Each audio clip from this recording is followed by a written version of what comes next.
Nova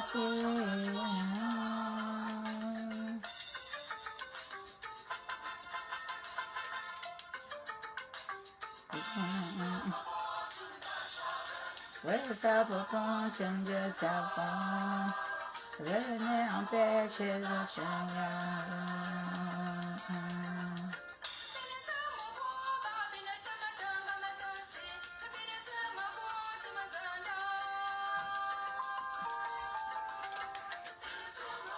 Chanda chakwe, besamaba, besamaba, chanda chakwe.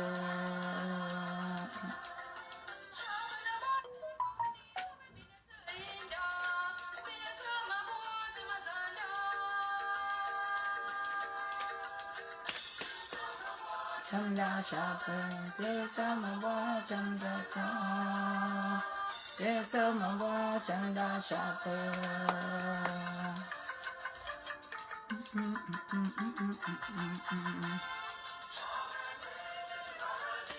Woo!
Bonjour Willy, bonjour Tatiane, bonjour Martine.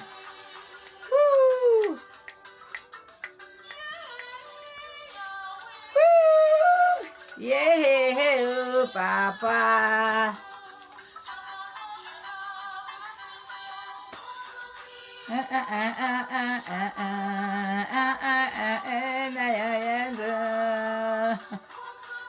Woo! Whoa, MDP. Danse avec moi. Woo! Tchac, tchac, tchac, tchac, tchac, tchac, tchac, tchac, tchac, tchac, tchac. Oh, c'est dimanche, c'est dimanche, c'est dimanche. Nous sommes dans la joie du Seigneur. Nous sommes dans la gloire de notre Dieu. Alléluia.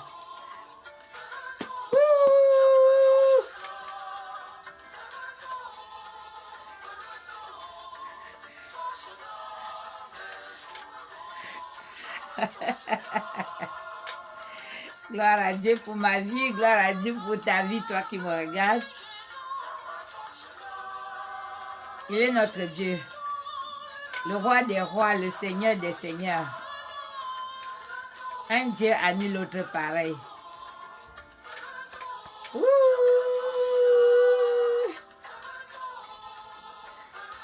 Ah, ah.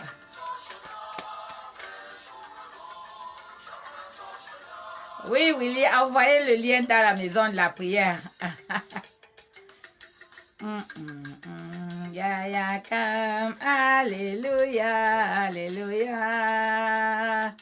Dans ses parvis avec des chants de joie. Ya, come, Bishop. Allez.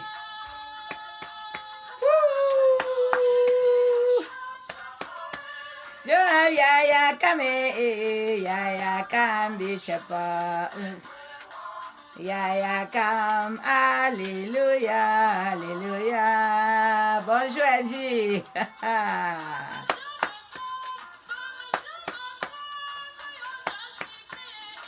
Ya, come, Bishop. Sois notre source d'eau vive. Merci, merci pour le lien. Ya, come, Bishop, c'est bon, ya, come, alléluia. Je partage, voilà, comme ça vous partagez vous aussi. Partageons, il y a une personne quelque part qui a besoin, qui a besoin d'entendre la voix de Dieu, qui a besoin d'entendre ce que nous allons dire aujourd'hui. Parce que Dieu, moi je suis un canal et à travers moi, Dieu viendra dire quelque chose à quelqu'un qui va transformer, qui va changer ta vie, qui va toucher ton cœur, qui va faire prendre une décision, qui va rendre ta vie meilleure. Donc, c'est pour ça que nous partageons.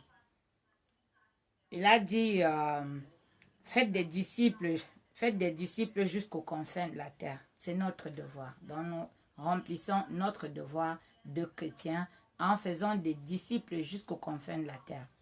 Dans notre venue ici, ce n'est pas juste pour venir faire un live pour montrer comment nous avons un beau visage ou comment nous pouvons chanter bien et danser bien, non. C'est parce que nous avons une mission. Et cette mission, c'est de faire des disciples. La maison de la prière a pour mission de faire des disciples jusqu'aux confins de la terre.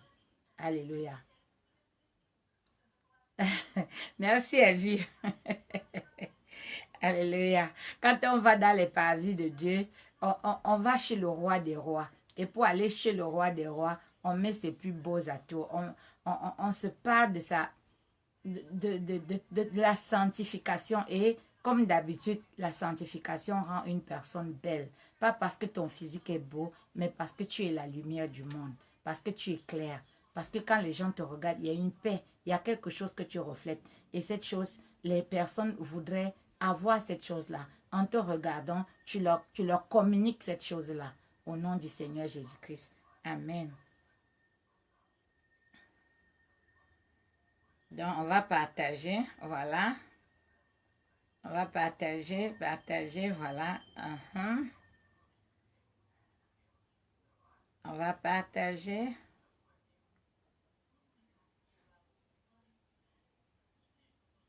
On va partager. On va pousser les autres personnes. On leur donne pour qu'ils partagent, pour qu'ils viennent nous retrouver tout simplement. Pour qu'ils regardent, voilà, on partage cela. Voilà, on partage et des personnes viendront nous regarder le message. Viendront voir le message que le Seigneur a à communiquer à son peuple. Donc, partagez à votre tour. Partagez dans les groupes, les différents groupes. Et ceux qui sont disposés, ceux qui connaissent notre rendez-vous, hebdomadaire, notre rendez-vous dominical viendront recevoir la parole que Dieu a mis dans ma bouche aujourd'hui pour eux. Donc, je n'ai plus à me présenter pour ceux qui me connaissent, sinon je suis la prophétesse Gisèle Costa, multicasquette, multipotentielle. Vous me verrez dans les actions humanitaires avec les Amazones originelles. Vous me verrez comme vice-présidente de... non, pas vice-présidente. Présidente d'honneur des femmes élites de Guadio. Guadio, c'est les filles Banjun, donc les filles de chez moi.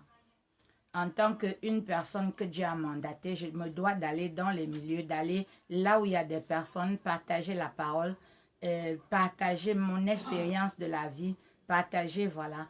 Et je suis aussi une leader, une coach. Je suis une personne qui accompagne des personnes, dont je suis une mentor. Je suis une personne aussi qui, par rapport à mon vécu, à mon passé, a quelque chose à apporter pour édifier les personnes qui commencent, afin qu'ils ne tombent pas dans les écueils par lesquels nous on est passé. Voilà. Être mentor, ça veut dire que tu as vu des embûches, tu connais des choses et tu tiens la main d'une personne pour que la personne ne passe pas par les mêmes embûches, que tu puisses lui dire, voilà, telle façon de penser va t'amener à ça. Et si la personne t'écoute, sa vie est transformée. Il y a beaucoup de personnes qui ont eu une vie transformée parce qu'ils ont été coachés. Et dernièrement, mon petit bébé, mon petit né, mon dernier né, c'est J Consulting. Voilà, J comme Gisèle, Consulting, c'est, voilà, venez et vous verrez à l'intérieur ce qu'il y a, c'est sur Facebook. Voilà, c'est une nouvelle aventure, une nouvelle expérience. J'aime les challenges et je me challenge tous les jours. Même dans la parole de Dieu, je me challenge. Je vais toujours dire au Seigneur, qu'est-ce que tu me donnes? Qu'est-ce que tu veux que je donne à ton peuple? Qu'est-ce que tu veux que je leur dise aujourd'hui? Qu'est-ce que tu penses qu'on peut leur dire pour améliorer leur quotidien? Qu'est-ce qu'il y a comme message que je peux leur donner? Et à chaque fois que je vais devant lui, comme dit Jérémie, ses grâces et bontés se renouvellent chaque jour. Ses grâces et ses bontés se renouvellent chaque jour. Et à chaque jour, je suis toujours surprise par la richesse. Par la richesse, je pourrais vous dire, il y a le coach des coachs, le meilleur des coachs, c'est Dieu. Il n'y a pas un coach comme lui. Il n'y a pas un comme lui. La chose que tu dois lui demander de faire, c'est Seigneur, sois mon coach. Sois celui qui me guide. Il le dit dans le psaume 23. L'Éternel est mon berger, je ne manquerai de rien. Alléluia. L'Éternel est mon berger, je ne manquerai de rien. Quand l'Éternel est ton berger, tu ne manques de rien. Pourquoi? Parce que le berger veille. Le berger veille sur la brebis. Et du fait que tu dis l'Éternel est mon berger, c'est que tu reconnais que l'Éternel est ton berger. Tu reconnais qu'il est ton mentor. Tu reconnais qu'il est celui qui te guide. Puisque David va l'affirmer dans le psaume 23, il va dire, il me conduit, c'est-à-dire il me mène vers de verts pâturages. Il me mène, ça veut dire qu'il me mène, donc il m'indique la direction. C'est-à-dire il me mène, il me tient par la main. Il y a une différence entre amener quelqu'un et conduire quelqu'un. Quand tu conduis quelqu'un dans une voiture, la personne est assise à côté de toi. Quand tu l'amènes, ça veut dire que tu le tiens par la main pour l'amener quelque part. Amen, amen. C'est vrai que même en le conduisant, tu l'amènes. Mais il y a une connotation différente entre amener et conduire. Tu peux... il y a aussi un autre thème, il me dirige. Tu vois, tu peux diriger quelqu'un en lui disant, passe à gauche, passe à droite, passe à tel endroit et tu vas arriver là. Un peu comme le GPS. Le GPS te dirige. Donc, quand le GPS te dirige, il te montre comment arriver là où tu vas arriver. Et quand il te conduit, ça veut dire qu'il t'amène lui-même. Il te conduit, il t'amène lui-même. Donc, nous voyons que dans notre relation avec Dieu, il y a cet espace, il y a là où Dieu nous dit, je te conduis, je te mène et je te dirige, tu vois. Et viens en tant que le coach te mener, te diriger, te conduire. Ne sois pas comme l'âne et le mulet, parce que lui-même, il le dit dans le psaume 32, il te dit, ne sois pas comme l'âne et le mulet. Ça dit qu'il n'entend ni le morse, donc prenez le psaume 32, vous allez voir, je crois que je n'ai pas le verset là, mais sinon si vous allez dans le psaume 32, il n'est pas très long, vous allez trouver rapidement. Il dit de ne pas être comme l'âne et le mulet, donc ne sois pas têtu. Pendant que je te parle, écoute-moi. Il y a beaucoup de personnes qui n'entendent pas la voix de Dieu parce qu'ils mesurent Dieu dans une boîte et ils voudraient que Dieu rentre dans cette boîte. Ils veulent que Dieu fasse ce qu'ils veulent, pas ce que Dieu veut. Et il y a déjà une confusion dans la relation. C'est toi qui veux mener Dieu, tu ne laisses pas Dieu te mener. Tu ne peux pas avoir un coach et venir tout le temps dire au coach que non, moi, je ne fais pas comme ça d'habitude et tout. Mais c'est que tu n'as plus besoin de coach. Tu n'as plus besoin de coach. Ça veut dire que tu sais ce qu'il faut faire. Alors tu le fais. Mais si on te coach, ça veut dire qu'on veut t'amener quelque part. Les plus grandes équipes du monde ont un entraîneur. Quand tu veux dire entraîneur, quelqu'un qui t'entraîne quelque part, quelqu'un qui t'amène quelque part. Si tu viens en te laissant enseigner, ne sois pas l'âne. L'âne, quand il s'arrête, tape-le, fais tout ce que tu veux. Il a arrêté. Dans tous les cas, ça ne lui fait rien. Mais s'il a une motivation quelconque, il part, même tu l'arrêtes, même il ne s'arrête plus. Amen, amen. Le cheval, il peut être fougueux, il peut te renverser. Toi-même qui es son maître, qui est dessus, il ne te reconnaît pas comme son maître. Il fait s'il veut. S'il ne veut pas, il ne le fera pas. Tu auras beau faire ce que tu veux, il devient furieux. Donc, si pendant que tu as ta relation avec Dieu, tu as ce comportement-là, il faut te regarder. Ce n'est pas très compliqué. C'est des personnes, quand ils viendront, par exemple, Willy 22,9, je crois plutôt c'est le psaume 23. Qu'est-ce que 22,9 dit? Parce que moi, je sais que c'est le psaume 23, mais pas 22. L'Éternel est mon berger, je ne manquerai de rien. Et quand on avance et tout, on tombe sur le verset. Et quand le Seigneur te... Non, le psaume 32, pardon, 32, voilà, c'était 32, c'était pas 23. Voilà. Donc, pendant que je suis en train de vous dire, la relation avec Dieu est une relation d'intime à intime. C'est une relation d'intime à intime, mais chacun connaissant son rôle. Là, bonjour Olivia. Bonjour ma fille. Donc, chacun connaissant son rôle, tu sais exactement ce que tu veux et tu sais qui va t'amener. Dans la première chose, c'est le choix que tu fais. C'est le choix que tu fais. Si tu as accepté, beaucoup vont te dire, ah non, le Dieu de mes ancêtres, ok. Vraiment, c'est une question de choix. Et chacun est libre de choisir ce qu'il veut. Voilà, ok Willy, merci. Donc, voilà, chacun est libre. Chacun est libre de faire son choix. Mais si tu as fait ton choix, sache qu'en faisant le choix, il faut te conformer aux principes, aux règles. Il te dit, si toi tu déclares, parce que David a déclaré que l'Éternel est mon berger, je ne manquerai de rien. Il me fait reposer dans de verts pâturages. C'est des figures de style, c'est pour montrer comment tu dois vivre. Et si aujourd'hui tu ne reposes pas dans de verts pâturages, voilà, ne soyez pas comme le cheval ou un mulet. Oui, voilà, sans intelligence. Voilà, et on le bride avec un frein et tout.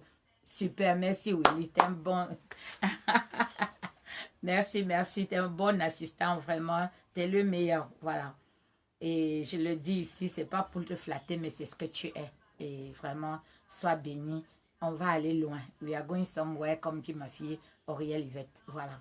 Donc, voilà comment ta relation avec Dieu a quelque chose de particulier. Il y a celui qui guide et il y a celui qui est guidé. Il y a celui qu'on met dans de verts pâturages. Donc, il t'amène là où tu vas manger, là où coule le lait et le miel. Il t'envoie à Canaan. Il dit à Abraham, lève-toi, va à tel endroit. Il y a le lait, parce qu'il voit ce que tu ne vois pas. Il sait ce que tu ne sais pas. C'est lui qui a créé ces choses. Ce qui fait qu'il sait où il a mis quoi. Donc, quand tu le suis pour qu'il te mène dans de verts pâturages. Alléluia.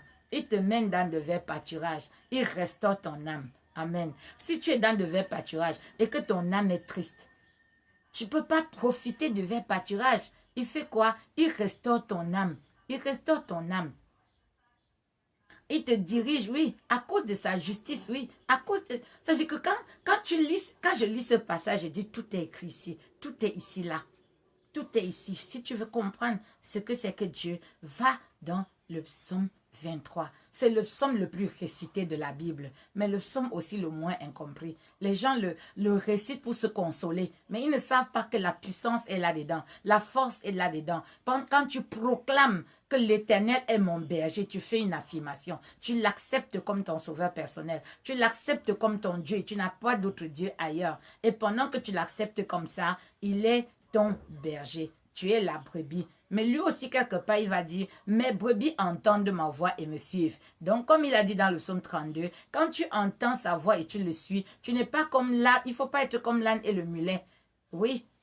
Quand tu lui dis, arrête-toi ici, attends un peu, confine-toi un peu. Il dit, non, moi, je ne peux pas me confiner. Je ne vais pas obéir à ça. Non, j'ai des choses à faire dehors, je vais aller faire. Tu es responsable de toi quand tu sors comme ça. Voilà. C'est un peu pour montrer comment notre attitude devant Dieu. C'est un peu pour montrer comment, parce que nous allons rentrer dans le thème du sujet, les actes prophétiques pour vaincre les oppressions sataniques. Avant d'entrer dans le sujet, nous allons encore toujours rester toujours sur ce psaume 30, le psaume 32 qui dit que quand tu reconnais tes fautes, et que tu te repens devant Dieu, il accepte, et désormais il devient ton guide, il devient ton enseignant. Je crois toujours 32 au verset, Willy, regarde, je crois c'est le psaume 32 au verset 8 qui dit, il va te dire, je t'enseignerai, je te montrerai la route à suivre. Donc, il est toujours le guide, il est toujours celui qui te conduit, il est toujours celui qui t'amène. Je te montrerai la route à suivre. Amen, amen. Oui, l'Éternel est mon berger, je ne manquerai de rien, voilà. Donc, ça c'est le psaume 23. Et là, il va nous amener dans le psaume 32, où il y a une repentance d'abord.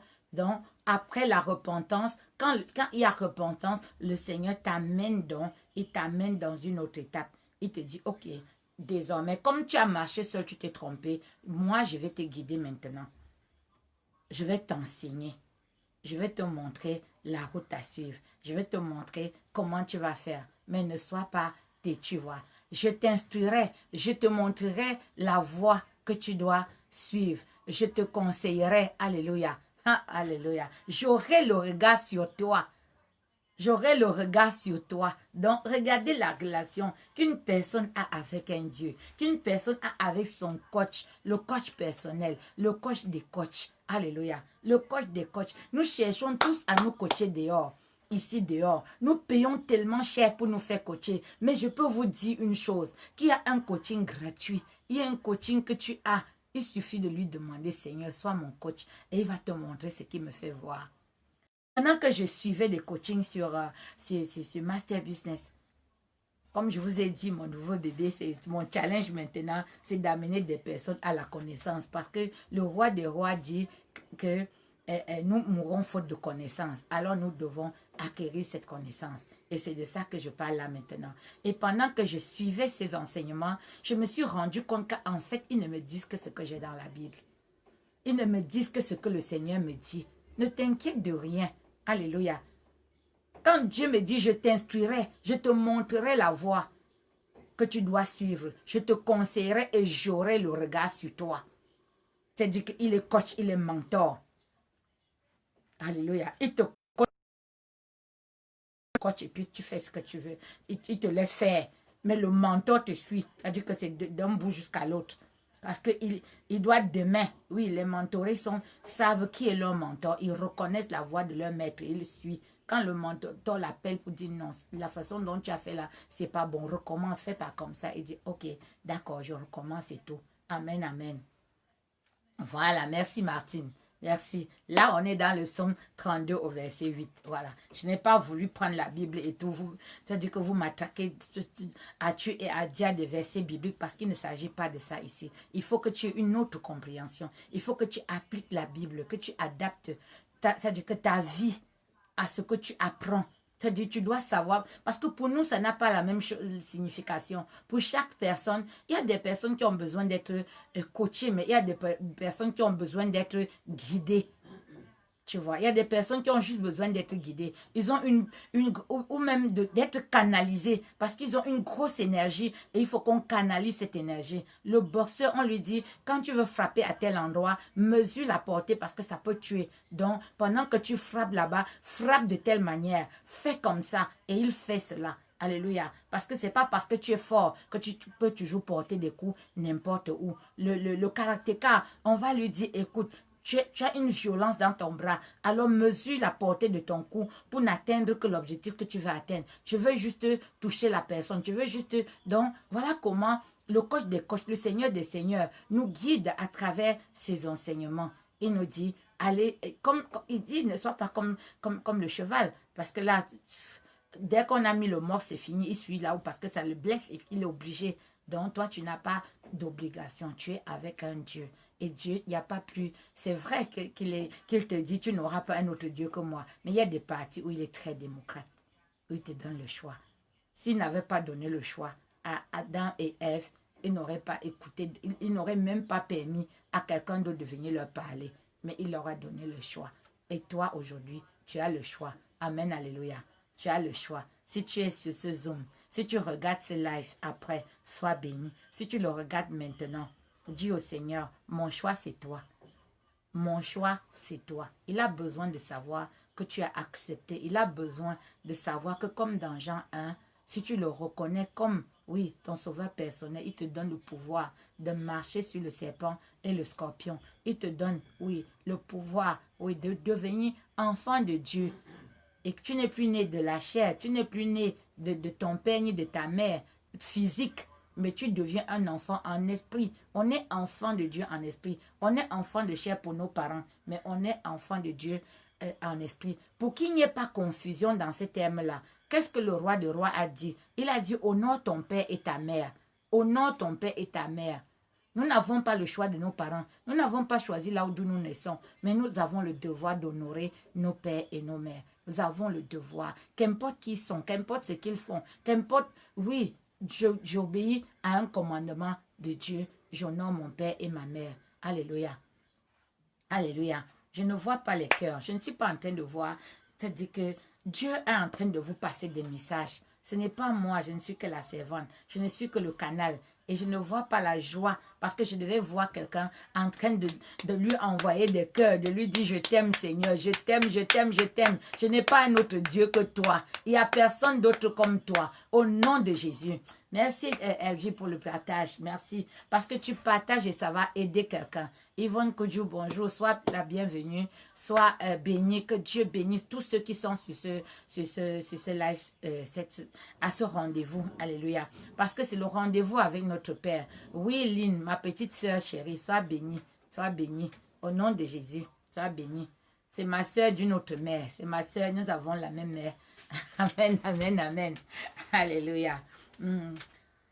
Alors, comme je suis en train de vous dire, si cette vie dont je te parle, si l'Éternel n'est pas ton berger, si l'Éternel n'est pas ton berger, si tu ne reposes pas dans de verts pâturages, si ton âme est trouble, si ce que tu devais avoir, tu n'as pas, ce n'est pas normal. Alléluia. Nous sommes dans un schéma anormal. Nous sommes dans un schéma anormal et ce n'est pas ce que Dieu a dit pour nous. Parce que dans Jérémie 29, au verset 11, il nous dit, oui, il nous dit, j'ai pour vous, oui, il a pour nous des projets de bonheur et non de malheur.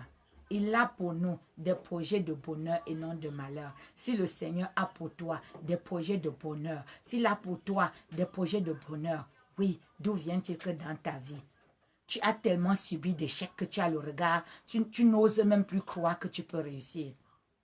D'où vient-il qu'à chaque fois que tu es sorti pour faire une chose, tu as tellement d'appréhension, tu ne sais même pas si tu vas rentrer chez toi sans avoir eu une gaffe quelque part. Tellement l'oppression, tu as subi tellement d'oppression que ça a déformé ta façon de voir.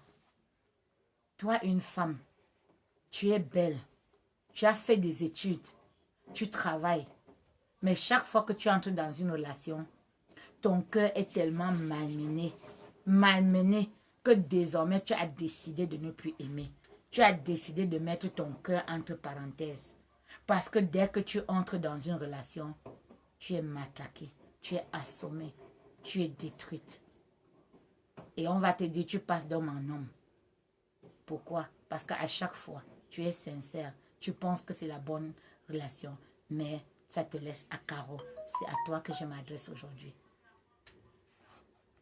C'est à toi que je m'adresse aujourd'hui. Alléluia. Oui, et à toi aussi, ce garçon, si brillant, si beau, obéissant à ses parents, faisant tout ce qu'il faut. Mais à chaque fois que tu rencontres une fille et que tu dis ça, c'est la bonne et tout, vous êtes fiancés quelques mois, tu ne sais pas pour quelle raison, ça s'arrête. Et on va dire, oui, il passe de fille en fille. Ce n'est pas parce que tu veux, c'est parce qu'il y a une oppression satanique.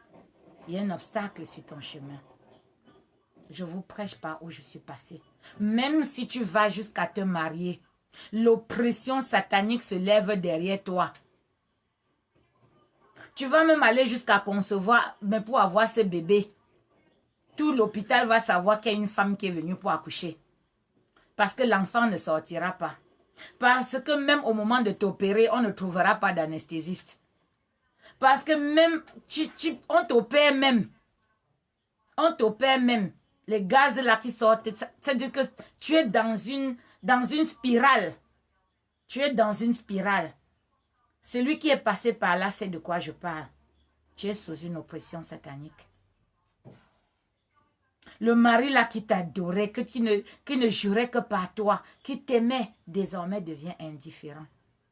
Ne te considère plus, n'a plus de respect pour toi. Tu parles n'importe comment. Oui. Alléluia. Bonsoir Jacqueline. Tu es dans une oppression satanique. Ta santé, dès qu'on parle de santé, tu te dis c'est pour les autres, c'est pas pour moi. Depuis ta naissance, tu es malade. On t'a amené dans tous les hôpitaux. On t'a amené à l'époque, quand je prends mon cas, c'était chez les marabouts. Je peux dire que mon premier biberon, peut-être c'était chez un marabout, je n'en sais rien. Tellement j'étais malade qu'on a dit à ma mère d'aller me jeter, d'aller me mettre au bord de l'eau. J'ai une cicatrice sur ma main parce qu'on a brûlé pour dire que j'étais le mauvais enfant. L'enfant de 4 yeux. Oui, qu'il faut qu'on me brûle pour que quand je vais mourir, que je ne revienne plus. J'ai une de mes grandes soeurs, comment m'amener quelque part où on donnait des potions dans la viande pour me soigner. Elle aimait partir avec moi à cet endroit parce qu'elle profitait pour manger de la viande. Nous, on est né au village, on n'est pas né en ville. La viande était un luxe à ce moment-là. Ce n'était pas tout le monde qui mangeait. Alléluia. Oui, c'est ça, je vous parle de ma vie. Quand on parle de l'oppression satanique, celui qui n'a pas subi ça ne sait pas de quoi on parle. Ça veut dire que tu vas finir par accuser tout le monde. Tu vas finir tellement tu es oppressé. Oppressé. Tu vas à l'école pendant que tout le monde trouve du travail. Tu n'en trouves pas. Tu es obligé de devenir ton propre patron. Même en devenant ton propre patron, tu vas établir... Tu crées une entreprise, tu crées un poste, tu crées une entreprise. Et pendant que tu veux passer à un autre niveau, c'est comme s'il y a un mur devant toi que tu ne peux pas franchir. À chaque fois que tu atteins ce niveau-là, tout s'arrête. Tout s'arrête dans ta vie. Tu ne peux pas avancer. Tu ne peux pas continuer. J'ai eu, c'est-à-dire qu'en une même année, c'est-à-dire que la découverte que cet enfant que je viens d'accoucher est sourd-muet, c'est-à-dire qu'un enfant que je conçois après mariage, dont le père nie carrément d'être le père de l'enfant, et je me retrouve avec un enfant qui quelques mois plus tard, même pas quelques mois, quelques jours, commence à être malade. On dit c'est la méningite. Ça commence même pas par dire que c'est la méningite. L'enfant est malade. Tu ne peux pas comprendre. Tu es pilonné. Et dans tout ça, tout ton argent, tout ce que tu as comme argent, tu dépenses pour l'enfant et sans aucun résultat. Tu es abandonné à toi-même. Personne ne vient te demander ce qui se passe. Tu es dans l'oppression. À l'époque, ma maman vivait encore. Et un jour comme ça, l'enfant était dans un état où je ne savais plus quoi faire. J'ai porté l'enfant. Je suis rentrée dans un car pour aller vers ma maman. Pour lui dire, mais je ne comprends pas, je ne sais pas, qu'est-ce que j'ai fait? Pourquoi est-ce que ma vie est comme ça et tout? Oui, J'ai porté cet enfant de Douala à Bafoussam. Je ne savais pas que j'allais arriver avec l'enfant vivant ou mort. Les moindres secousses faisaient crier l'enfant. C'est-à-dire que même le chauffeur était... C'est-à-dire que tout le monde était dépassé parce que l'enfant était malade. L'enfant était malade. Pourquoi? Et quand on l'amenait à l'hôpital, l'enfant n'avait rien. Mais dès que tu rentres à la maison, tu ne sais pas ce qui ne va pas. L'enfant avait la fontanelle enflée. Donc, tout le visage de l'enfant en haut était enflé.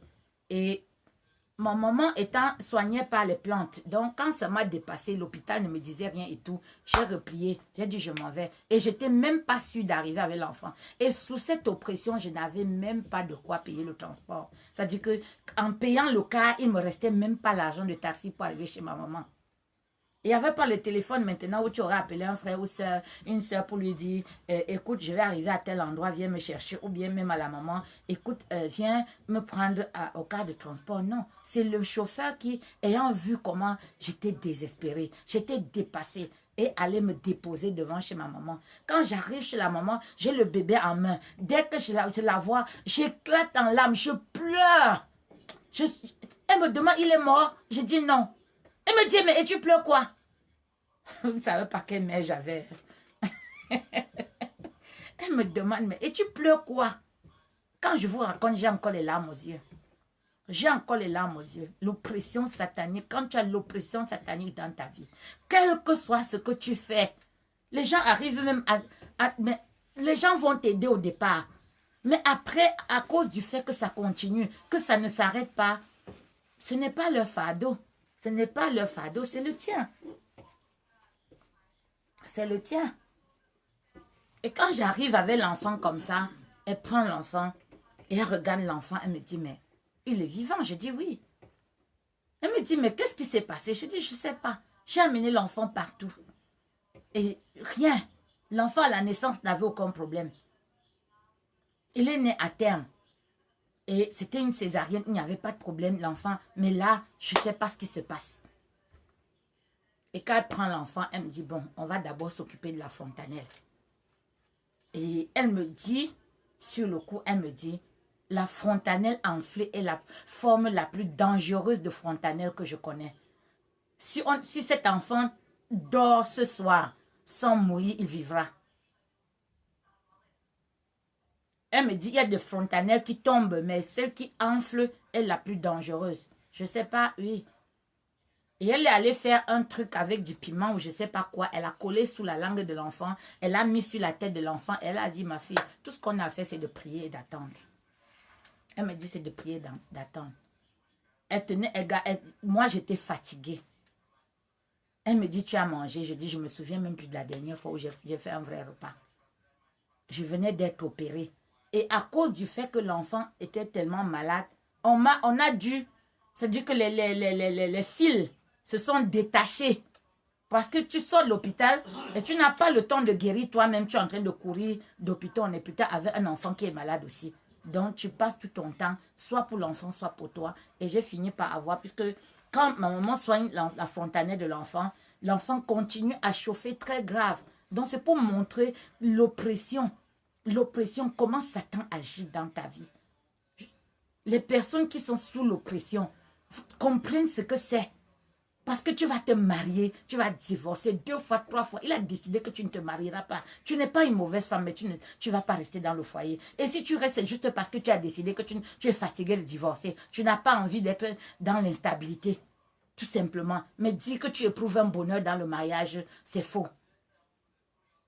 Alors, l'enfant, la maman arrive à calmer la fontanelle, ça dégonfle. Mais l'enfant, c'est en ce moment-là que l'enfant commence à chauffer. Température. Température à gogo. À gogo. À l'époque, je m'en vais voir, c'est-à-dire que fatiguée de marcher à l'hôpital, j'appelle mon cousin pharmacien. Je dis, je suis dépassée. L'enfant est malade, je ne sais même plus quoi faire et tout. Il m'a prescrit et l'enfant a commencé donc à convulser. C'est après qu'on ait guéri la fontanelle que l'enfant commence maintenant à convulser. Il ne convulsait pas avant. Il commence maintenant. C'est-à-dire tu sors d'une étape, tu rentres dans une autre. Ça ne regrette pas, c'est dit ça avance. Tu fais n'importe comment, l'oppression est derrière toi. L'oppression est avec toi. L'oppression est avec toi. Sur tous les champs, l'oppression est avec toi. Alléluia. Voilà comment, quand tu vis cette oppression-là, c'est en ce moment-là. C'est dit, tu es dépassé, tu ne comprends rien, tu ne sais même pas comment. Mais tu vas expliquer à quelqu'un comment. Quand tu sors d'une situation, tu rentres dans une autre. Je viens de divorcer. Mon ex-époux qui revient encore me dit que, oui, arrangeons les affaires vraiment. Je ne sais pas pourquoi on a divorcé et tout. C'est-à-dire que même lui qui a demandé le divorce ne sait pas pourquoi il a demandé le divorce. Il revient vers moi. Pendant les 3 jours qu'on passe ensemble, puisque même quand il revient, j'appelle ma mère. Je dis, il est revenu, il dit que, mais est-ce que tu avais fait quelque chose? On ne comprend toujours pas pourquoi tu es dehors. Et quand il revient, je passe 3 jours avec lui. Pendant que je passe 3 jours, il rencontre la femme qu'il va épouser. Alléluia. Quand il rencontre cette femme, ça veut dire que lui qui était revenu pour arranger a une nouvelle situation devant lui qu'il arrange mieux que de te reprendre.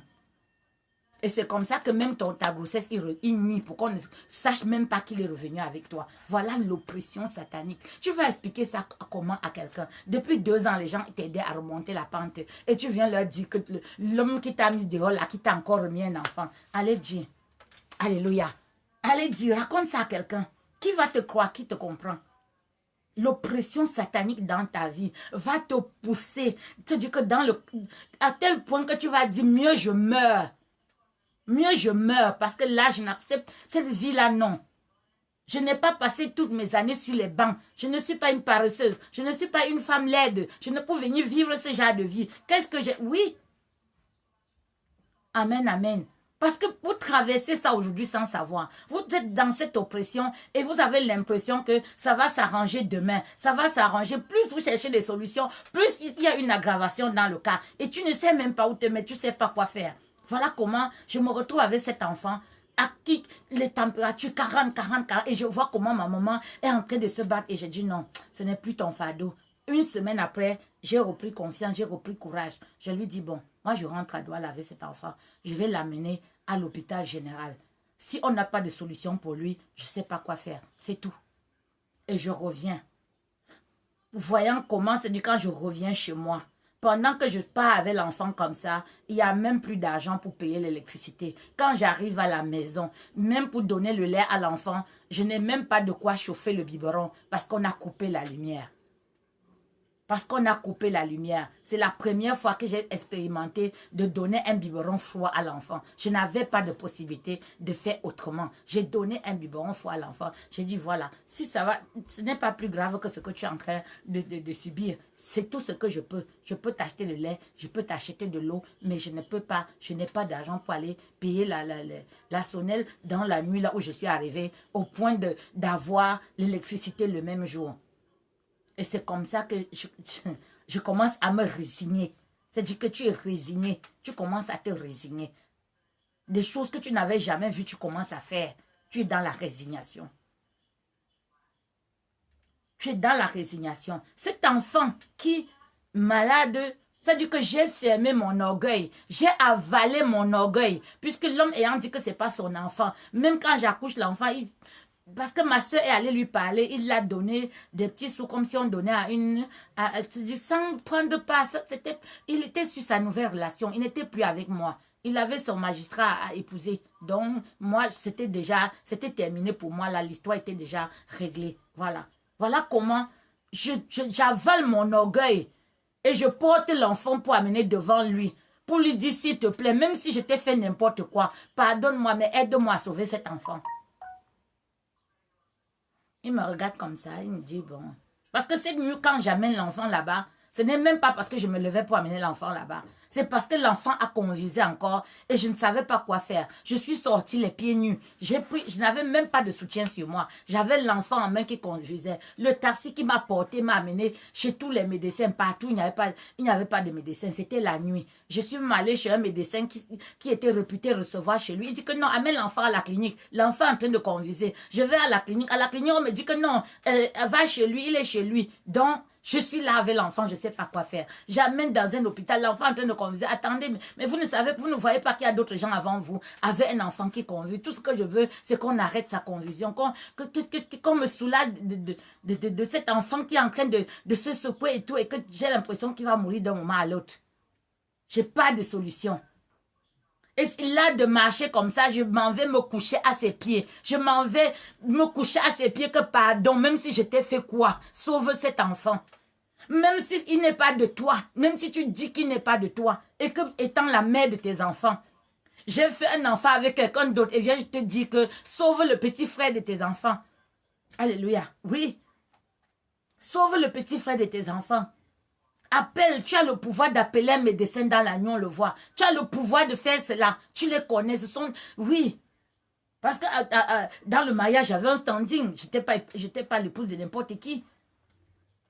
Directeur de son état, il avait la possibilité d'appeler un médecin, d'appeler la clinique, d'appeler un endroit et qu'on amène l'enfant tout de suite. Il est resté le cœur fermé. Oppression satanique. Oppression satanique. Ferme le cœur des gens vis-à-vis de toi. Ferme, il n'y a pas de compassion. Au lieu que les gens t'aident, ils se moquent de toi. Si tu es dans cette situation, à partir d'aujourd'hui, pendant que tu écoutes ce direct, au nom de Jésus, je dis au nom de Jésus, pendant que moi je parle, que cette oppression, pendant que je tape mon pied à terre, s'arrête pour toi au nom de Jésus. Je dis s'arrête pour toi au nom de Jésus. Quand je lui dis vraiment, s'il te plaît, aide-moi. Tout ce que je peux faire, il me dit, je lui dis, j'ai pensé amener l'enfant à l'hôpital général, mais je n'ai pas les moyens, je n'ai pas. Est-ce que tu peux même me donner un bon de prise en charge pour que j'amène l'enfant là-bas? Il me dit oui pour me tromper. Et le lendemain, je rentre avec l'enfant toujours convulsant. Les convulsions de l'enfant se sont arrêtées seules. Je n'ai pas vu de médecin, je n'ai vu personne jusqu'à ce que les convulsions s'arrêtent. Je te dis que j'étais morte 1000 fois. J'étais morte 1000 fois. Je porte cet enfant, je l'amène le lendemain à l'hôpital général. Je l'amène à l'hôpital général et même là-bas, maintenant on me dit, il faut que tu nous donnes il faut que tu nous donnes comment on appelle, le bon de prise en charge. Ici, on travaille avec le bon de prise en charge. J'appelle donc pour lui dire que voilà, on a dit qu'on doit payer l'enfant. S'il te plaît, est-ce que tu peux m'envoyer quelqu'un avec le bon de prise? Il dit que non, non, non, non, je ne peux pas le faire. Non, moi, je ne peux pas le faire. Comme ça, je suis restée là à ne rien, à ne même pas savoir quoi faire, à ne même pas savoir où commencer. Et on ne pouvait pas faire de traitement à l'enfant sans qu'il y ait de bon de prise en charge. Je suis restée là dépassée. Et je leur ai dit, attendez, attendez, je vous ai dit que le bon de prise en charge arrive. Ils ont juste donné des trucs pour calmer la fièvre de l'enfant. Le bien, il faut être bienveillant dans la vie. Il faut faire du bien dans ta vie. Parce que le bien que tu fais va te retourner. Le bien que tu fais va te rattraper. C'est pendant que je suis à l'hôpital qu'une fille avec qui j'étais à l'école, parce que je me suis mariée, était encore à l'école. Qu'une fille avec qui j'étais à l'école, travaillait à l'hôpital général, voit le nom et me dit, mais je connais ce nom. Mais je connais ce nom. Mais comment est-ce que c'est quoi ça? Et elle vient, elle me regarde, elle dit, mais c'est vraiment toi? Je dis oui. Elle dit, mais l'enfant sort d'où? Je la regarde, je commence à pleurer. Elle dit que non, non, ne pleure pas. Ne pleure pas. Qu'est-ce qu'il y a? Je lui explique la situation. Elle dit que non, maintenant on va s'adresser au service social. C'est comme ça que le service social de l'hôpital a tranché le problème et est allé dire au monsieur, si vous ne reconnaissez pas l'enfant, on va vous faire une... si vous ne soignez, vous ne payez pas les soins de l'enfant, on va faire une recherche en paternité. Et là, si c'est établi, vous serez obligé. Et c'est en ce moment-là que le monsieur accepte de payer, mais qu'on lui fasse un moratoire. On est resté à l'hôpital général 13 jours. 13 jours.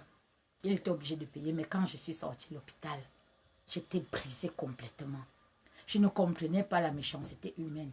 Je ne comprenais pas que je sois dans cet état-là et que personne ne me porte secours. Et pendant que j'étais dépassée comme ça, mon ventre s'est rouvert. Les blessures se sont rouvertes. Il fallait maintenant que moi j'entre à l'hôpital pour qu'on me recouse la blessure à vif parce qu'on ne pouvait plus mettre d'anesthésie. Vous imaginez l'oppression satanique. C'est-à-dire quand il ne tape pas dans un coin, il te cherche dans l'autre. Quand il ne... Je vous laisse l'histoire parce que je vous raconterai comme ça jusqu'à demain que ça ne s'arrêtera pas, que ça ne finira pas. Si on parle d'oppression satanique, ça a été... Non. Mais je me marie à 19 ans. À 20 ans. Je suis enceinte à 21 ans. Et j'accouche de l'hôpital où j'ai accouché, on me répudie chez mes parents. On me répudie chez mes parents. Je vous raconterai ça une autre fois. Mais je suis juste en train de vous dire que quand on est dans l'oppression satanique, on est dans une succession de malheurs. On est dans une succession d'oppression. C'est-à-dire, si ce n'est pas à ton travail, c'est dans ta maison, c'est des relations autour de toi. Tu es incomprise, tu es accusée, on te traite de tous les noms. De tous les noms. Et ça ne s'arrête pas. Ça ne s'arrête pas. Je dis, moi qui suis devant vous, étant passé par là, quand le Seigneur m'appelle, pendant que je souffre pour répondre à l'appel de Dieu, et que je vais au Nigeria pour enregistrer mon mariage, ma propre grande sœur déclare que je suis allée là-bas chercher le pouvoir. Pour faire quoi? Pour faire quoi? Pour enlever tout ce que j'ai subi depuis des années. Pour faire quoi? J'avais encore quoi à perdre? J'ai quoi à perdre encore aujourd'hui? J'ai rien à perdre. J'ai rien à perdre. Ce que j'ai gagné, c'est ma vie. Ce que j'ai gagné, je loue Dieu pour le souffle de vie qu'il a, malgré l'oppression. Comme Job, il a dit à Satan, tu ne touches pas son âme. Malgré toutes les oppressions, il a dit à Satan, tu ne touches pas son âme. Ce n'est pas parce que Satan t'oppresse. Dieu n'est pas d'accord forcément avec lui. Les oppressions peuvent venir des malédictions familiales. Les oppressions peuvent venir du fait que tu as un don en toi, que Satan ne veut pas que ça éclose. Il ne veut pas que je parle comme je vous parle aujourd'hui. Il ne veut pas que je guérisse les personnes. Il ne veut pas que je parle des prophéties, que je vous donne les secrets pour le vaincre. Il ne veut pas. Et parce qu'il ne voulait pas, depuis, il a cherché à m'avoir. Cette opération, j'ai été opérée 7 fois. Si ce n'est pas le cancer, ça va être le diabète, ça va être... Oui, voilà ce que c'est que l'oppression satanique. Toute personne est une entrave pour toi. Tout ce que tu entreprends, à un moment donné, ça redescend. Ton nom, c'est échec. Tu finis par ne plus vouloir rien faire parce que tu n'as plus envie d'être déçu. Ni dans une relation, ni dans le travail, ni dans quoi que ce soit. Tu vis sans vivre. Tu vis sans vivre. L'oppression satanique viendra quand tu es fiancé à un homme. C'est là où il va prendre une autre femme qu'il va lui présenter, qui a plus d'atouts que toi. Alléluia. Qui a plus d'atouts que toi. L'oppression satanique va faire que quand on veut t'embaucher, il y a quelqu'un d'autre qui se présente à qui on doit donner ce travail. L'oppression satanique va faire que même quand tu as gagné cet argent, il y aura un escroc, il y aura quelqu'un qui va venir programmer sur plusieurs années pour venir t'escroquer. Quelque chose que tu ne peux pas expliquer. Amen, alléluia. Ça prend tellement de forme, tu finis par ne plus avoir confiance en qui que ce soit auprès de toi. Même en toi-même. Tu finis par douter de toi. Alléluia. Tu finis par douter de toi. L'oppression familiale va faire que tu vas rencontrer le mauvais mari. Satan va dresser un homme, venir mettre devant toi. C'est ton calvaire qui commence. Il va te faire prendre de mauvaises décisions. Il va te faire prendre de mauvaises décisions. Tu vas décider d'acheter une maison. Et au moment de faire l'achat, il n'y a aucun problème, tout se passe bien. 10 ans plus tard, tu apprends qu'on t'avait trompé. Tu as payé déjà la maison et que cette maison était à détruire. Oppression satanique. Oppression satanique. Même tes enfants que tu as accouchés ne te considèrent pas comme leur mère parce que Satan t'a effacé. Ça veut dire que c'est comme s'il a effacé. Tu vas faire du bien aux gens. Fais tout le bien que tu veux. Fais tout le bien. Shalom, Jeanne. Tu fais tout le bien que tu veux. Tu as fini de faire. C'est à peine si la personne ne prend pas une pierre et te lance avant de partir. C'est les mêmes personnes à qui tu as fait du bien qui salissent ton nom partout dehors. C'est les mêmes. Tu n'as plus d'amis. Tu perds confiance en tout le monde. Parce que Satan vient toujours entrer dans tes relations. Et vient toujours te créer des histoires. Tu es dans une association. Tu crées même toi-même l'association. Les gens viendront te mettre de côté pour prendre cette association parce que tu n'es pas digne d'être dans cette association. Je vais aller même plus loin. Même ma maman, en décédant, dit que c'est moi son successeur. Mes propres frères et sœurs trouvent que je ne suis pas digne d'être le successeur de leur mère. C'est pas comme si c'était à eux de décider. Amen, amen. L'oppression satanique. Quand tu as l'oppression satanique dans ta vie, il faut que tu sais ta ceinture. Sache que tu as un combat à mener. Sache que tu as un combat. C'est Goliath qui est devant toi. Ne t'amuse pas avec. Ne t'amuse pas avec. Sinon, tes enfants hériteront de ton combat. Alléluia. Oui. il faut discerner très vite l'oppression satanique. Très vite l'oppression satanique. Parce que quand tu le discernes, tu prends ton sujet à bras le corps. Tu prends une décision désormais de combattre. Alors pour que tu puisses combattre l'oppression satanique, il y a d'abord un premier choix à faire. Alléluia. Il y a d'abord un premier choix à faire. Le premier choix à faire, c'est de savoir qui est ton coach, qui est ton partenaire de combat. Avec qui vas-tu combattre? Tu combats sous quelle bannière? Alléluia. Quelle est ta bannière de combat? Quand tu choisis, la guerre se gagne par rapport à qui est ton allié. Alléluia. Qui est ton allié? Toi qui, pendant que je parle, qui as détecté que c'est ça ta vie, c'est ce que tu vis. C'est cette oppression, homme comme femme, ça se manifeste de manière différente chez des personnes différentes. Une autre personne va faire que des monnaies. Une autre personne aura tous les kystes, les myomes, tout ce qui n'ont pas de nom là dehors. D'autres, on va dire que les maladies rares. D'autres vont avoir des cancers à des âges où on... Non mais attends, c'est quoi un enfant de 21 ans qui a un cancer à la joue? C'est quoi ça? On appelle ça comment? Qui a décrété cela? Le Dieu qui t'a amené au monde, non. Il a dit qu'il nous a créés parfaits. Il n'a pas créé la maladie. Oui. D'où vient ce corona qui vient seulement arracher le sommet de votre famille? La personne qui devait payer la pension à tout le monde, c'est lui que ça vient prendre. Ça laisse tout le monde, tous les mbembels là qui sont à côté, c'est lui que ça vient prendre. Pour que tu n'aies pas l'opportunité qui te paye ce voyage que tu as déjà préparé. Que tu puisses être installé quelque part et qui s'occupe de toi. Oui. L'oppression satanique. Quand tu as le choix, ton premier choix d'abord, c'est de savoir qui est ton partenaire. Il dit dans sa parole à celui ça dit quand tu l'acceptes comme le roi des rois, le seigneur des seigneurs. Oui, c'est en ce moment-là qu'il te donne le pouvoir de marcher sur le serpent et le scorpion. Alléluia. De marcher sur le serpent et le scorpion. Donc, dans Jean 1, dans le prologue, dans Jean 1, tu as déjà la première solution. Tu as la première solution dans Jean 1. Qui est ton partenaire de combat? Qui est ton coach? Qui est ton mentor? Qui est le... Oui, tu pries qui? Tu pries qui? Si on pouvait enlever tous les crânes du monde et que ça aide ce que ça m'a aidé, je peux vous assurer et vous dire que ça n'a pas aidé. Ma mère était championne là-dedans. Elle a tout fait. Elle a donné des successeurs à tous les morts de la famille. Elle a tué tous les chèvres. Tous les mois, elle en tuait un. Pour ma vie, moi. S'il y a une personne qui a fait souffrir ma mère, c'est moi. Parce que quand elle regardait ma vie, elle me dit que ma fille, même moi-même, à mon âge là, je n'ai pas vu ce que tu as vu. Elle restait comme ça, elle disait, c'est-à-dire que, je peux même dire que quand elle m'a vu me marier, quand je viens ici, je fais 2 ans, je vais me marier, j'ai dit non, je vais aller pour mettre un peu de joie dans son cœur. Les gens n'ont pas compris pourquoi j'ai laissé la France pour aller me marier au Cameroun.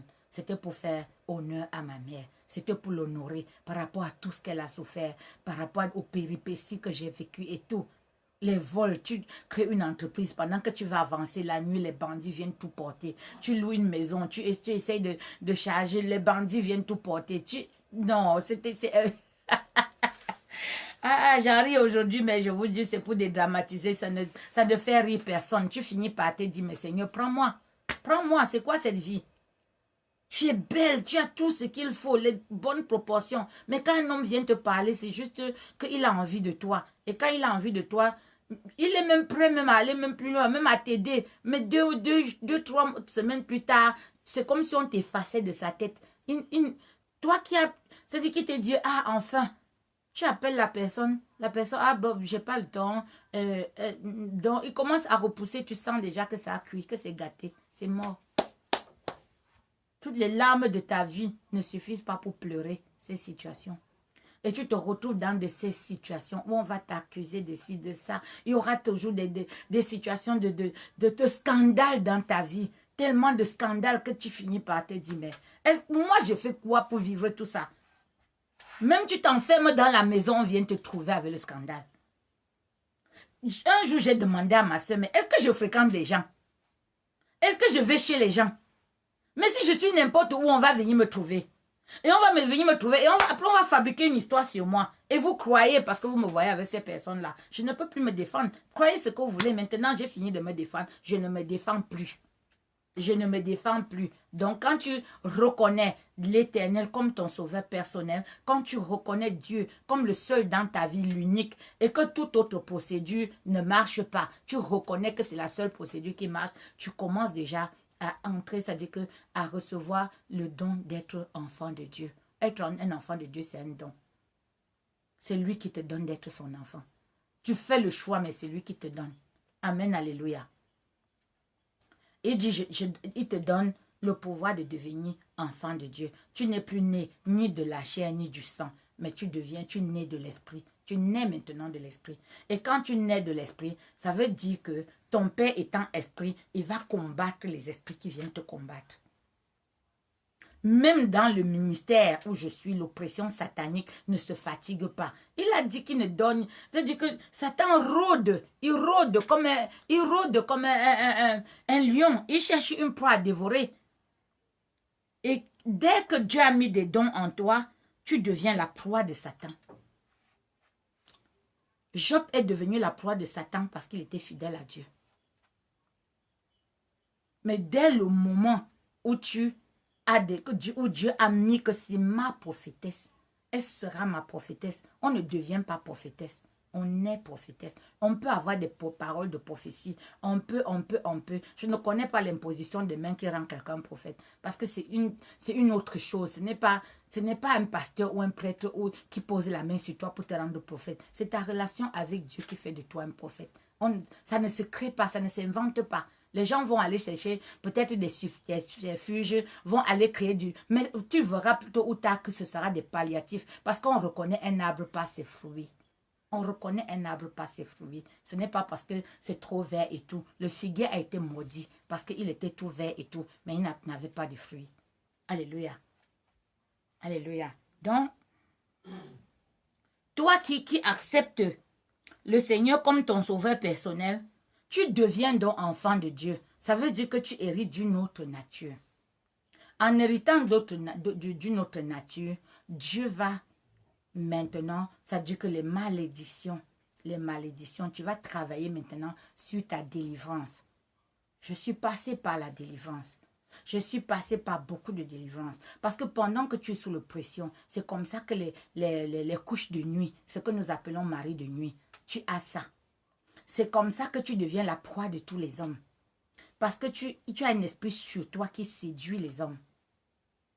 Et ces hommes-là viennent, mais ils ne viennent pas pour t'aider. Ils viennent parce qu'ils sont séduits par cet esprit-là. Ça veut dire que la sirène des eaux habite en toi.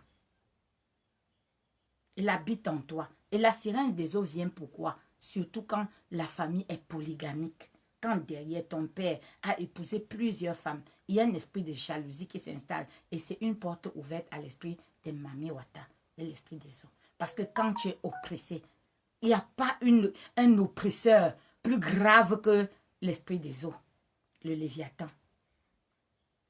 Fais attention à ce qui t'oppresse. Tu dois identifier ce qui t'oppresse.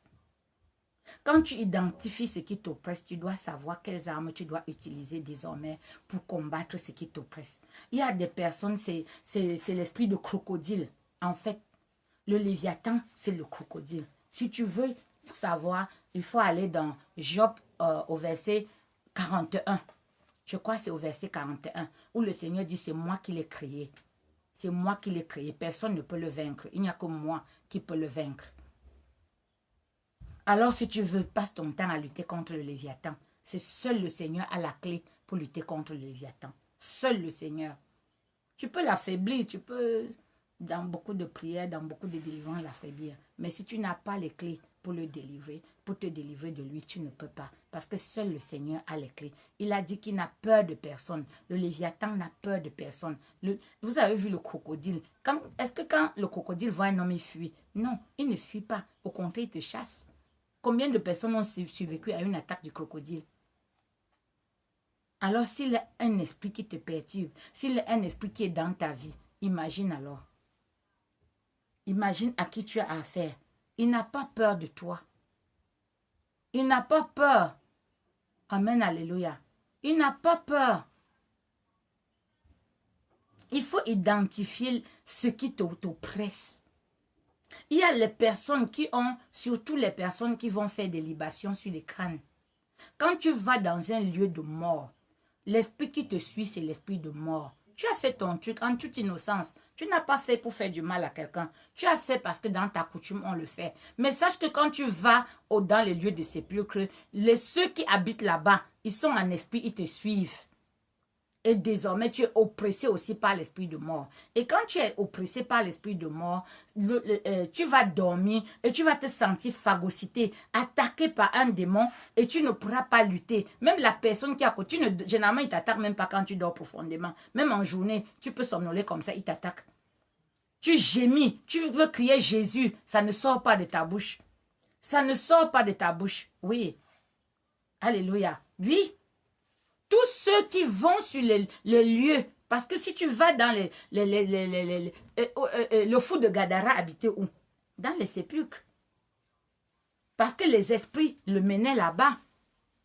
Ils étaient là-bas, ils habitaient là-bas. Donc quand tu vas dans les lieux de sépulcre, oui, tu vas repartir avec un esprit de mort. Ma soeur a fait manipuler elle qui est chrétienne, pour une raison ou pour une autre. Elle avait conçu une autre maison. Et il fallait qu'elle retire tous les reliques que ma maman gardait dans une chambre à Bafoussam. Il fallait qu'elle ramène maintenant là où elle a bâti pour garder tout, c'est-à-dire que pour leur donner un endroit, un mausolée, pour créer un endroit pour eux. Et parce qu'elle n'adore pas les crânes. Elle ne fait pas ça. Donc, comprends que le simple fait d'avoir manipulé a fait qu'un esprit de mort l'a suivi. Parce qu'elle a fait manipuler un esprit. Il faut laisser les personnes qui ont l'aptitude de gérer les esprits faire ce travail. Donc, on lui a amené des gens, elle ne savait pas. C'est pour ça que Dieu dit, mon peuple périt faute de connaissance. Parce qu'elle a manipulé ces choses, un esprit de mort s'est attaché à elle. Et je dors, je vois, on vient me dire que, je viens t'annoncer que ta soeur est morte. Je ne vais pas donner son nom, ceux qui me connaissent mes soeurs. Donc, je lui dis, on vient te dire que tel est mort dans la nuit. Et qui vient me dire, le successeur de notre père. Et pendant qu'il me dit, je vois la voiture, sa voiture à côté. Donc, toutes les preuves qui me disent que ce n'est pas un rêve, que Dieu est en train de me parler. Et pour vous dire mes rêves, quand je rêve, ce n'est pas de rêve du tout. Du tout.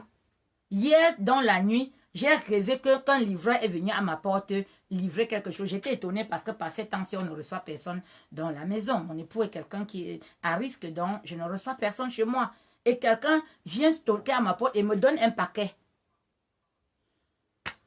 Voilà, je ne me suis pas attardée plus que ça sur le rêve parce que quand tu t'attardes trop sur les rêves, l'oppresseur utilise les rêves tous les jours pour te faire être toujours en train de penser à ça et tout et t'empêche de faire autre chose. Donc, je ne me suis pas attardée là-dessus. Mais à 13h, vers 13h, 14h, un enfant est venu frapper à la porte. Et c'est mon mari qui dit, mais quelqu'un a frappé à la porte. J'ai dit, je n'attends personne. Je dis, je regarde quand même, il regarde. Et il voit dehors des personnes qui sont en train, donc il voit des gens avec des tenues. Donc, quand j'ai ouvert, on m'a donné un masque. On m'a donné dans un paquet, une enveloppe avec des masques dedans. C'est le maire qui avait envoyé distribuer les masques. Donc ça, le Seigneur est venu me dire dans la nuit que tu vas recevoir un paquet. Donc c'est comme ça qu'il procède avec moi. Même avant que le corona n'arrive, il m'a dit à deux fois de suite qu'il y a quelque chose de grave qui va arriver. Sans que j'ai plus d'explications, c'est comme ça. Même le 13 novembre, tout ce qui va arriver, il prend la peine de venir dire. Parfois, je ne peux pas décrypter, mais juste que d'après ce que je sens qu'il y a cette chose qui va arriver. Et c'est comme ça. Avant qu'on ne vole mon camion, il est venu me dire que j'ai vu mon camion voler. On a beau prier. Quand on a prié la première fois, les bandits ont vidé le camion, mais le camion n'est pas parti. Mais même comme ça, un an plus tard, l'oppression satanique, le camion a été volé. Ça a été retrouvé le même jour, mais ça a quand même été volé. Le Satan programme beaucoup de choses dans ta vie. Mais il faut que tu t'attaches au fort des forts, au roi des rois, pour que quand il y a cette situation qu'il vienne te dire, quand tu es attaché à lui, il dit que rien ne t'arrivera sans que je ne t'ai averti. Amen, amen. Voilà les clés. La clé, ce n'est que le Seigneur Jésus. La clé de ces oppressions, c'est le roi des rois, le Seigneur des seigneurs. Et les actes prophétiques que tu peux faire pour empêcher cela d'arriver. Parce que tu ne peux pas faire un acte prophétique sans avoir la foi. C'est sur la base de la foi que ça marche. Ce n'est pas de la magie. Ce n'est pas... Oui, parce que par ta foi, tu crées ton miracle. Alléluia. Tu crées ton miracle. Pour que je commence à sortir de l'oppression satanique, c'est quand je suis entrée alors à l'église. Oh, papa. Tant que j'allais à l'église où il n'y a pas de puissance, où il n'y a rien, où on ne les dérange pas, non, il n'y avait pas de problème. Je pouvais y aller, je pouvais. Mais dès que je suis entrée dans l'église de combat, aïe, ça m'est tombé dessus comme... Ça m'est tombé dessus comme si c'était, comme si on avait ouvert le robinet pour dire que, ah bon, comme tu as supporté toutes ces choses-là, cette fois-ci, on va voir si tu vas supporter. Une entreprise que j'avais depuis 12 ans. L'oppression satanique a commencé sur mon commerce. Parce que la première des choses, c'est-à-dire qu'il te sac ton argent pour que tu lâches. Les gens disent souvent, oui, depuis qu'on est entré à l'église, on a perdu de l'argent. C'est parce que c'est même le Léviathan là parfois qui vient te donner cet argent pour te maintenir. Tu n'iras pas plus loin que ce qu'il a décidé. Il a programmé sur toi que tu vas faire ça comme ça pendant qu'il vient te soutirer tout ce qu'il veut sur toi. Aujourd'hui, c'est ton doigt qu'on va couper. Demain, c'est ton oreille qu'on va couper. Demain, on va t'opérer pour enlever. Il se sert de tes organes pendant que tu es encore vivant. Pendant que tu es encore vivant, il se sert de toi. Tu es fatigué. Hey, Seigneur Jésus. Oui. Dès que j'entre dans l'église de réveil, hey, ça s'attaque à mon commerce. Mon fils au marché, c'est-à-dire qu'un Indien qui est arrivé, il ne savait même pas parler français, que j'ai formé pendant 8 ans, qui était désormais mon assistant. C'est-à-dire que je pouvais même faire l'église, c'est lui qui est au marché. Il était au marché avec mon époux. Le diable l'a poussé à partir. Le gars est parti sans me dire au revoir. Un enfant qui m'appelait sa mère. Un enfant que j'ai gardé comme mon propre enfant. Tout le monde a voulu le prendre au marché. Il a dit que jamais. C'est cette maman qui m'a accueilli, qui m'a appris même comment on pose un lit de camp à terre, qui m'a montré comment on monte le parasol. Il ne savait pas faire, mais il avait la volonté. Et il cherchait à faire bien ce qu'il faisait. C'était suffisant pour moi. Et on a tellement bien travaillé qu'à la fin, on était des partenaires pratiquement. Quand j'ai commencé à faire le blanc, c'est-à-dire que j'ai dû acheter un plus grand camion pour vendre le linge de maison parce que ça prend plus de choses et tout. La loi du marché veut que pour que tu vendes pour 2000 € par jour, il faut que tu aies pour 10 000 € de marchandises. Les gens doivent avoir le choix. Les gens doivent trouver ce qu'ils cherchent chez toi. Tu dois être une référence dans ce que tu fais. Tu dois faire ce que tu fais bien. Et je le faisais bien. Pendant que je le faisais bien, j'apprenais les règles que j'ai apprises à l'école, au marché. Ce qui fait que les gens disaient que je vendais avec les remèdes. Regardez à quoi je suis. C'est-à-dire que le diable a amené. C'est-à-dire que tout ce que tu fais par tes talents est toujours perçu autrement. Des gens, parce que je suis entrée dans l'église, avaient la rage de vaincre, avaient la rage de détruire ce qui me détruit, de changer ma vie, a fait que j'ai progressé tellement vite. Et les gens me disent que mais nous, on a 25 ans dans l'église et on ne fait pas ce que tu fais. Mais est-ce que tu as fait ce que j'ai fait pour avoir ce que pour savoir ce que je sais? Tu n'as pas le même combat que moi. Je ne veux pas que mes enfants héritent de mon combat. Je ne veux pas que mes enfants se battent demain comme moi je me suis battue. Non, ils ne passeront pas par le même désert que moi. Non, non, non, non. Parce qu'à travers moi, le Seigneur va leur tracer le chemin. Quand pour que tu fasses des actes prophétiques et que cela marche, tu as une décision à prendre. La deuxième décision, c'est de le faire avec foi. Et maintenant, avec foi, tu dois passer par la délivrance. Parce que tant que tu n'es pas nettoyé de toutes ces choses qui t'ont sali, qui t'ont encombré, parce que les hommes qui sont passés sur toi, ils t'ont mis une mauvaise semence dans le corps. Ils t'ont mis toute leur saleté, tous leurs déchets sur toi. Amen. Ils t'ont laissé des choses. Il faut que tu te laves de ça, que tu détruis cela dans ton corps. Tu passes par la délivrance. Je suis passée par la délivrance. J'ai fait 5 ans de délivrance. La délivrance, c'est comme l'oignon. Même aujourd'hui, le Seigneur, il y a des choses qui sont têtues, qui ne vont pas partir aussi vite, qui ne vont pas partir du jour au lendemain. Mais au fur et à mesure que tu les cognes, ils finissent par lâcher prise et partir. Parce qu'il y a des démons qui, dès qu'ils sont à l'entrée, dès qu'on crie, oh, amen, alléluia, très fort, ils partent parce que c'est de leur niveau. Et maintenant, les autres se remontent. Vous voyez le fou de Gabdara qui avait une légion. Toi, tu en as combien dans le corps? Tu ne sais pas. Tu ne sais pas combien tu en as dans le corps. C'est au fur et à mesure que tu es confronté au feu, que ça les brûle, ils sortent, ça brûle, ils sortent, ils crient. Oui, la délivrance, les gens peuvent faire ce qu'ils veulent pour amener les gens à leur donner l'argent en simulant de fausses délivrances. Mais ils rendront compte à Dieu parce qu'il y a de vraies personnes qui souffrent. Moi, je n'y croyais pas jusqu'à ce que moi-même, on prie sur moi, je tombe. Je n'y croyais pas jusqu'à ce que je vomisse des choses qui sont sorties de mon corps. Je n'y croyais pas jusqu'à ce que... Il y a même une personne que j'ai amenée à l'église. Et quand il a vu que même moi qui l'ai amenée, on me touche, je tombe et il dit que non, elle ne fait pas semblant. À partir de ce jour-là, elle a compris. La personne a compris que ce n'est pas un jeu, que c'est la vérité. Et si tu n'es pas délivré, le Saint-Esprit ne viendra pas habiter un corps où il va se disputer le corps avec d'autres esprits. Parce que pendant que tu as ces choses-là, les esprits, tu pars chez le marabout, tu pars chez tel, tu pars à tel endroit, tu vas ici pour chercher des solutions. Et pendant que tu cherches des solutions, c'est des palliatifs. Et on te remplit encore de d'autres démons. Seigneur Jésus, et on te remplit encore de d'autres démons. Et tu deviens dépendant parce qu'il y a un pacte, il y a un lien que tu as. Parce que là où tu viens, le gars, il a déjà son client. Donc, il pose un démon derrière toi qui va toujours te faire revenir vers lui. Vous avez déjà vu les marabouts faire des publicités. Ils ne font pas de publicité. Ils restent chez toi, c'est toi qui viens. Même quand les gens m'accusaient, je leur ai dit que mais je ne peux pas dormir chez moi bien et puis le matin, je m'en vais dans un endroit sale, dans un endroit où tu entres, tu ne sais pas ce que c'est. Non, tu vas parce que tu es dans un besoin. Tu vas aller voir ton spirituel et tu lui dis que voilà ce que je vis. Il dit va prier.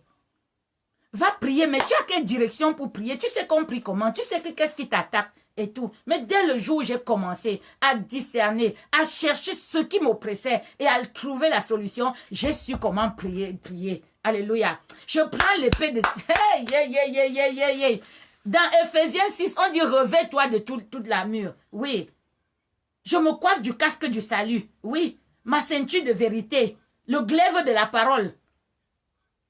Les chaussures d'évangile, oui, je parle de Dieu, c'est pour me délivrer. Je vous dis ça, c'est parce que je veux gagner ma place auprès de Dieu. Je veux qu'il m'envoie un ange de délivrance, même pour moi, même pour vous. Parce que quand ça vient sur moi, ça découle sur tous ceux qui m'écoutent. Au nom de Jésus. Au nom de Jésus. Si tu sais ce qui te chasse, tu ne peux pas arrêter de courir. Quand tu sais ce qui te chasse, si c'est le lion qui te chasse, tu crois que ton pied là, tu vas te fatiguer. Même tomber là, tu ne vas pas tomber. Parce que tu sais que si tu tombes, tu es mort. Donc, tu dois veiller à ne pas tomber. Parce que tu n'as aucune chance. Si tu tombes, tu n'as aucune chance. Oui, c'est des oppressions. Quand tu vas, je parlais de ma soeur. Quand on m'a dit qu'elle allait mourir, je l'ai appelée. On était en froid en ce moment-là. C'est sur des divergences familiales. C'est vraiment pas qu'il y a quelque chose de grave. Et... quand je l'appelle, je lui demande que, mais pourquoi dans le rêve on vient me dire que tu es morte? Pourquoi? Qu'est-ce que tu as fait? C'est là où elle me dit, je ne vais pas te cacher, on a fait ceci, on a fait cela. Et je lui dis, pourquoi tu es allé à côté? Pourquoi tu as manié? Est-ce que tu as appelé? Tu n'es pas de la même confession que moi, mais tu as des supérieurs hiérarchiques là-bas. Pourquoi tu n'es pas allé vers eux, leur demander comment on fait ce genre de choses? Elle dit, je n'y ai pas pensé. Je dis, tu as un travail à faire. Il faut que tu te défasses maintenant de cet esprit de mort. Parce que si tu te prends après, il prendra ton enfant après. Et on ne va pas comprendre les accidents. On ne va pas comprendre les choses qui vont se passer, les stérilités qui vont s'installer et tout. Mais parce qu'il y a un esprit de mort. Quand il y a un esprit de mort, rien ne marche. Là où il y avait la splendeur, après ça devient, regarde Babylone. Le Seigneur a dit qu'aucune pierre ne tiendra sur une autre. Donc quand il y a l'esprit de mort, c'est comme une malédiction. C'est une malédiction même. C'est pas comme, c'est une malédiction. Donc ça fait que tout ce que tu fais meurt. Tout ce que tu fais meurt. Fais ce que tu veux. Tu vas être dans des problèmes. C'est-à-dire que tu ne peux pas expliquer. Alléluia. Amen, amen. Il faut de la détermination parce que quand tu te lèves contre lui, il se lève contre toi. Il a détruit toute ma vie financière. Toute. Au point où les gens m'ont dit que c'est même quel Dieu que tu pries. Mais est-ce qu'ils connaissent mes combats? Est-ce qu'ils savaient ce qui me poursuit depuis des années? Oui. Un jour, même le père de mes enfants, il s'est moqué de moi. Il a dit que donc tu pries Dieu là, il les ose seulement les autres, il ne les ose pas toi. J'ai dit à Dieu que ce n'est pas à moi qui s'adresse, c'est à toi. Mais moi, je ne savais pas que après le nettoyage, après tout le nettoyage, après que Dieu te nettoie, pendant qu'il te nettoie, toutes les choses commencent à revenir. Toutes les choses commencent à revenir. Même les personnes qui t'avaient fui commencent à te chercher. Ce que tu ne demandes même pas, ça te trouve.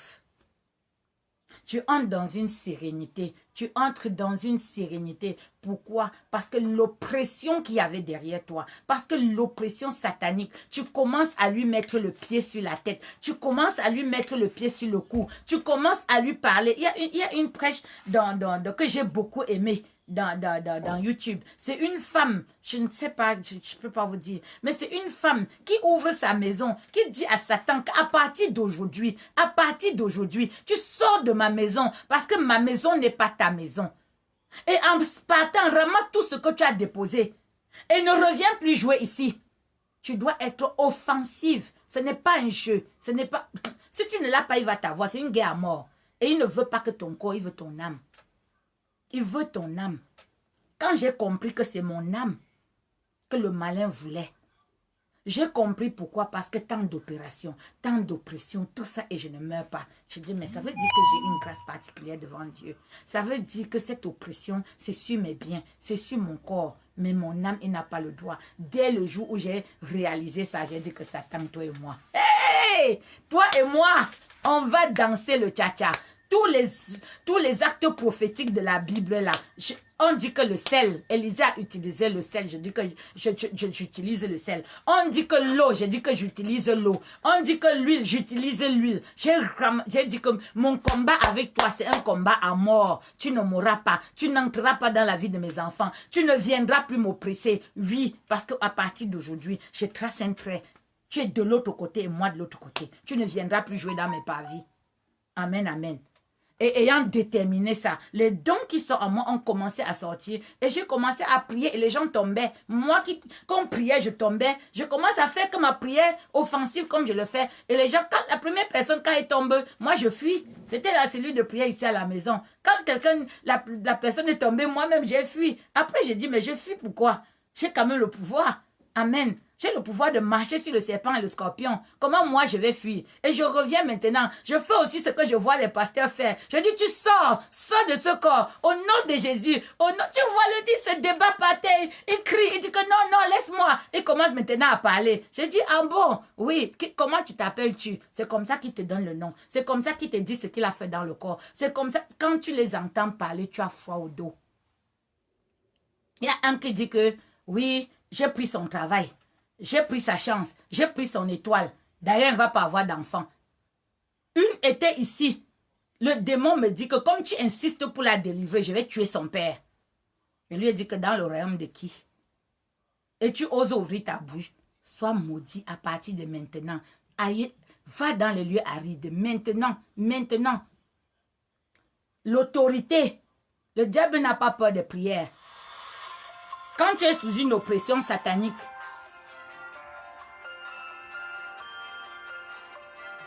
une minute, s'il vous plaît. Ah, il n'y a même pas de connexion. Quand tu es sous une oppression satanique, le diable n'a pas peur de tes prières. Ce n'est pas l'autorité. Quand Dieu donne mandat et autorité à quelqu'un, la plupart des personnes vont faire tomber les gens, mais ne vont pas chasser le démon parce qu'ils n'ont pas l'autorité. À un certain niveau de prière, le diable ne supporte pas. Il y a les esprits, il y a les démons, ils sont classifiés. Tous ne sont pas les mêmes. Tous ne sont pas les mêmes.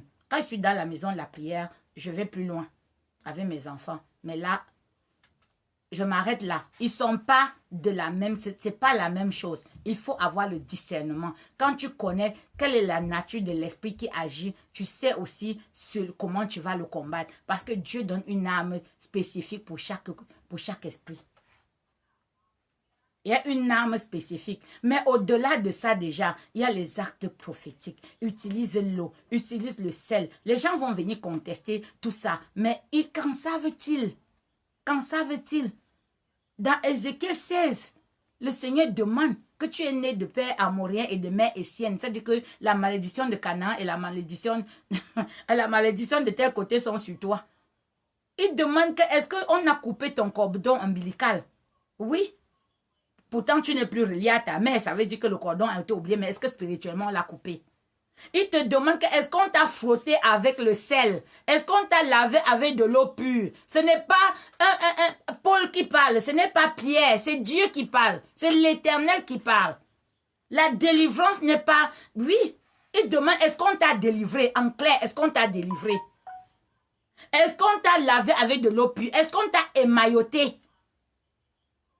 Il y a un revêtement que tu dois avoir. Il y a un revêtement que tu dois avoir. À un certain niveau de combat. Il y a des combats que moi-même, quand j'arrive devant, je dis au Seigneur que non, l'autre-ci n'est pas encore eu le grade pour ça. Il me dit, demande-moi.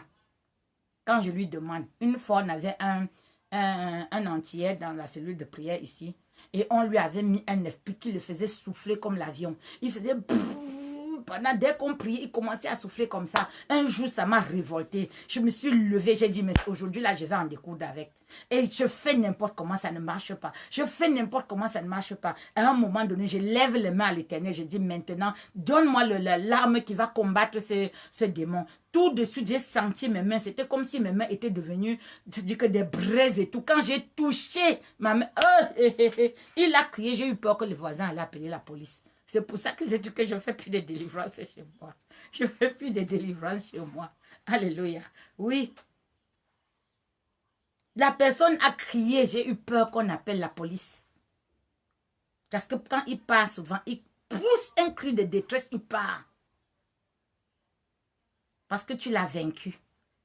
Quand ils sont encore en train de négocier, c'est qu'ils veulent t'avoir. Il y en a qui crachent sur toi, qui te simplifient, que c'est toujours toi là. Tu crois que tu peux me faire quoi? Tu es qui? Hey, je suis la princesse de l'Éternel. J'ai l'autorité. Et c'est par cette autorité que tu es vaincu. Amen, amen. Tu utilises l'autorité. La foi est l'autorité. La foi est l'autorité. Le démon ne part pas parce que tu as jeûné 20 ans. Quand tu jeûnes, ce n'est que pour l'affaiblir, pour qu'on puisse le chasser facilement. Pour qu'il soit affaibli. Parce que autant il habite dans ton corps, et tu vas aimer des choses, tu ne sais pas pourquoi tu aimes ces choses. Parce que l'esprit qui habite en toi aime ça. C'est quand on va te dire de ne plus manger le sucre que tu vas aimer le sucre jusqu'à ce qu'il n'y a pas moyen. Parce qu'il veut conduire ton corps à la mort. Il a peut-être envie de sortir déjà de ton corps pour aller dans un autre corps. Et en ce moment-là, il faut qu'il tue ton corps. Parce que les esprits, quand ils habitent le corps, à un moment donné, ils décident de détruire. L'esprit encore est moins dangereux, mais quand c'est le démon lui-même, il détruit le corps avant de partir. Combien de personnes ont eu peut-être même des cancers du cerveau? Tu arrives à l'hôpital, tu veux prier pour la personne, c'est la personne elle-même qui t'empêche de prier pour elle. La personne te distrait, la personne crée toutes sortes de subterfuges pour que tu ne pries pas. Dès qu'il voit que la prière haute, il te dit qu'il veut pisser. Du coup, tu vas appeler les infirmiers pour qu'ils viennent. Pendant les prières, tu as perdu. Parce que pour commencer à combattre, il faut être dans une certaine... C'est-à-dire qu'il faut que tu aies monté l'onction en toi. Ce n'est plus pas toi qui combats, c'est l'Esprit Saint en toi qui combat. Donc, il faut que tu sois dans cette dimension-là pour pouvoir combattre. On ne combat pas à main nue. On combat quand on est armé. Donc, pour être armé, il faut d'abord reconnaître le Seigneur comme ton sauveur personnel. Recevoir toi-même la délivrance. Parce qu'un démon ne va pas combattre un autre. Pendant que tu es encore plein de démons, tu ne peux pas aller combattre un autre. Il va se moquer de toi. Puisqu'il voit celui qui est en toi. Il voit ce que tu ne vois pas. Ils ont des pouvoirs que tu n'as pas. Et c'est le pouvoir de Dieu. Quand Dieu upgrade devant n'importe quelle situation, quand tu demandes, Dieu te donne l'arme qu'il faut. Mais en te donnant l'arme qu'il faut, il faut que tu aies déjà reçu, oui, le don de le faire. Sinon, tu vas délivrer quelqu'un et le démon va te tuer. Ou il va aller s'attaquer à ta famille. Oui, il va s'attaquer à ta famille. Parce que parfois tu délivres, il s'attaque à tes biens. Pendant un mois, toi tu as délivré, tu luttes avec lui. Parce qu'il n'est pas parti. Il vient, il n'y a pas plus vengeur qu'eux. Il n'y a pas plus vengeur qu'eux. Et quand tu as ces clés-là, l'autorité, il faut aller auprès d'une personne qui a l'autorité, qui a le pouvoir de chasser les démons, qui a le pouvoir de les discerner et de parler et qu'ils soient soumis. Parce que la parole de Dieu déclare que tout genou fléchit, toute langue confesse que Jésus est Seigneur. À partir de cette détermination, à partir de ce moment, tu te revêts du feu de Dieu. Amen, amen. Et ce feu, aucun démon ne peut résister au feu. Tu dois te revêtir de cette armure-là. Tu dois te revêtir de la foi. Tu dois te revêtir, oui. Quand tu as déjà atteint ce niveau, l'oppression est obligée de diminuer. L'oppression se transforme en soumission. C'est devant des actes prophétiques. C'est devant ta détermination. C'est devant ton acharnement que tu récupères ta vie. Que tu récupères ta vie. J'ai récupéré la vie de mon fils. J'ai récupéré la vie de mes enfants. Ils sont aujourd'hui mariés et tous les deux. Ça veut dire que quand tu récupères la gloire, tout ce qui est accumulé là, ça te retrouve. Parce que Dieu dit qu'il restaure même les années que tu as perdues. Il restaure les années que la sauterelle t'a volées. Les deux enfants, la même année, fiancés, mariés. La gloire de Dieu. Dieu ne va pas venir forcément te donner que de l'argent. Leur santé est déjà un don. Leur mariage, qu'il soit établi, que pendant le corona, chacun n'est pas seul dans son coin. Et tout, c'est déjà un don. La préservation de ta vie est déjà un don de Dieu. C'est pour ça que tu dois le louer tous les jours. C'est pour ça que tu dois le glorifier. C'est pour ça que tu ne dois plus vivre dans la crainte. Alors soyez tous bénis dans le saint nom du Seigneur Jésus-Christ. Ce n'est qu'un premier épisode parce qu'il y a beaucoup de choses dans la vie d'un chrétien. Et tu vas te dire, mais je suis chrétien et je n'avance pas. Pourquoi? Parce que tu n'es pas délivré. Satan entre encore chez toi. Ça veut dire que ta maison, il entre, il sort comme il veut. Il entre, il sort comme il veut. Mais ta maison, ton corps est une passoire. Il faut fermer ses portes. Fermer les portes de la malédiction. Fermer les portes. Il y a parfois un péché dans ta famille. Un mensonge dans ta famille qui ouvre un boulevard. On fait tout ça. Les gens sont toujours... Parce que cette porte-là est ouverte. Il faut la fermer. Chaque fois qu'il y a une oppression quelque part, c'est qu'il y a une porte qui est ouverte. Il y a une porte qui est ouverte. Tant que cette porte n'est pas ouverte, le malin ne peut pas entrer chez toi. Il ne peut pas entrer chez toi. Alléluia. Il ne peut pas entrer chez toi. Pourquoi est-ce qu'il entre dans ma famille? Pourquoi est-ce qu'il entre dans ma vie? Parce qu'il y a des choses qui n'ont pas été bien faites derrière. Il y a mon grand-père, par exemple, qui vient épouser la femme de son frère qui est décédée et qui fait des enfants avec elle et la renvoie et la répudie avec ses enfants pour prendre les biens que son mari a laissés, soi-disant parce qu'il est le frère.